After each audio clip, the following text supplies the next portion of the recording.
ശബരിമലയിലെ സ്വർണ്ണക്കൊള്ളയിൽ ദേവസ്വം ബോർഡിനെ കുരുക്കി മുരാരി ബാബുവിന്റെ മൊഴി. സ്വർണ്ണത്തെ ചെമ്പെന്ന് രേഖപ്പെടുത്തിയത് ദേവസ്വം പ്രസിഡന്റ് എ പത്മകുമാറും ദേവസ്വം കമ്മീഷണർ എൻ വാസുവും കണ്ടിരുന്നു എന്നാണ് മൊഴി. ആരും തിരുത്താതിരുന്നതിനാൽ ചെമ്പെന്ന് രേഖപ്പെടുത്തിയെന്നും മുരാരി ബാബുവിന്റെ മൊഴിയിലുണ്ട്. വളരെ നിർണായകമായ വിവരങ്ങളാണ് ഇപ്പോൾ നമ്മൾ പങ്കുവയ്ക്കുന്നത്.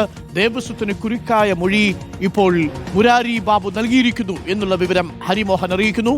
ഫസ്റ്റ് ഓൺ റിപ്പോർട്ടർ ഹരി, വളരെ പ്രധാനപ്പെട്ട വിവരമാണ് ഇത്. സ്വാഭാവികമായും പത്മകുമാറിന്റെ മൊഴിയെടുക്കുന്നതിലേക്ക് നയിക്കും, വാസുവിന്റെ മൊഴിയെടുക്കുന്നതിലേക്ക് നയിക്കും. ഒരുപക്ഷെ അവരെ ചോദ്യം ചെയ്യുന്നതിൽ തന്നെ ഉണ്ടാകാനുള്ള സാധ്യതയുമുണ്ട് എന്നുള്ളതാണ്.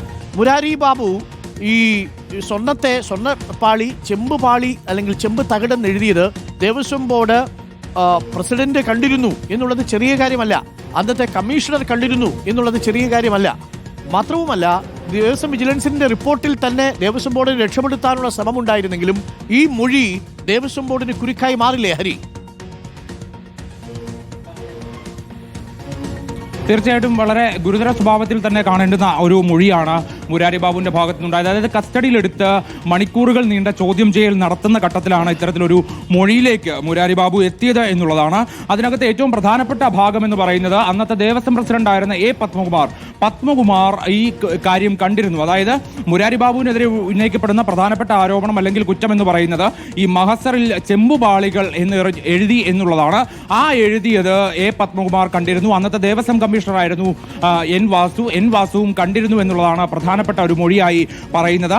അത് എന്തായാലും SIT അതിനെ വളരെ ഗുരുതര സ്വഭാവത്തോടു കൂടി തന്നെ കാണുന്നു. അത് കണ്ടിരുന്നു എന്ന് പറയുമ്പോൾ ഇക്കാര്യം അറിഞ്ഞിരുന്നുകൊണ്ട്, അതായത് ഈ സ്വർണം പൂശിയ പാളികളാണ് എന്ന് ബോധ്യം ഉണ്ടായിരുന്ന ആളുകളാണ് പത്മകുമാറും വാസുവും എന്നുള്ള കാര്യം SITക്ക് നല്ല ബോധ്യമുണ്ട്. അതുകൊണ്ട് തന്നെ ആ കണ്ടത് വെറുതെ കണ്ടതാണ് എന്ന് SITയും കരുതുന്നില്ല. അതിനു പിന്നിലുള്ള ഗൂഢാലോചനയിലോ അല്ലെങ്കിൽ മറ്റെന്തെങ്കിലും തരത്തിലുള്ള ഇടപെടലുകളിലോ ഇത്തരത്തിലുള്ള ഈ പത്മകുമാറിനും വാസുവിനും പങ്കുണ്ടോ എന്നതടക്കമുള്ള കാര്യങ്ങളിലേക്കായിരിക്കും ഇനിയിപ്പോൾ അന്വേഷണം പോവുക.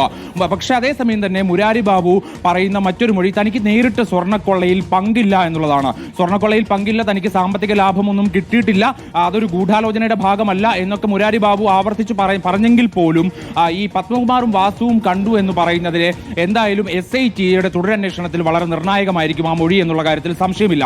അതായത് പത്മകുമാറിനെയും വാസുവിനെയും അടക്കമുള്ള ദേവസ്വം ബോർഡ് അംഗങ്ങളെ ചോദ്യം ചെയ്യാനുള്ള ഒരു പ്രധാനപ്പെട്ട മൊഴിയായി തന്നെ SIT ഇതിനെ കാണും. അതിന്റെ ഭാഗമായി തന്നെ വരും ദിവസങ്ങളിൽ അത്തരത്തിലുള്ള ചോദ്യം ചെയ്യലുകൾ ഉണ്ടാകും എന്നുകൂടി ഈ ഘട്ടത്തിൽ അറിയുന്നു. അതിന് മുരാരി ബാബുവിനെ ഇനിയിപ്പോൾ വരും ദിവസങ്ങളിൽ 29-ാം തീയതിയോടുകൂടി കസ്റ്റഡിയിൽ വാങ്ങാനാണ് നിലവിൽ ഉദ്ദേശിച്ചിരിക്കുന്നത്. കസ്റ്റഡിയിൽ വാങ്ങി ഒരിക്കൽ കൂടി ചോദ്യം ചെയ്യും. അതിനുശേഷമായിരിക്കും പത്മകുമാറിലേക്കും വാസുവിലേക്കും നേരിട്ട് SIT എത്തിച്ചേരുക എന്നുള്ളതാണ്.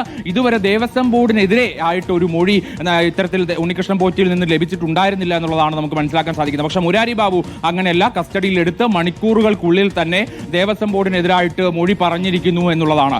അന്നത്തെ 2019 ഭരണസമിതിയായിട്ടുള്ള എ പത്മകുമാർ പ്രസിഡന്റായിരുന്ന ഭരണസമിതി വലിയ രീതിയിലുള്ള കുരുക്കിലേക്ക് കൂടി നീങ്ങുകയാണ് എന്നുള്ള കാര്യത്തിൽ സംശയമില്ല. ഈ മഹസറിൽ ഒപ്പിട്ട ദേവസ്വം ഉദ്യോഗസ്ഥർക്ക് അപ്പുറത്തേക്ക് ദേവസ്വം ബോർഡ് ഭരണസമിതിക്കും ഇതിനകത്ത് പങ്കുണ്ടായിരുന്നു എന്നുള്ളത് തന്നെയാണ് ഇതിൽ നിന്ന് വ്യക്തമാകുന്നത്.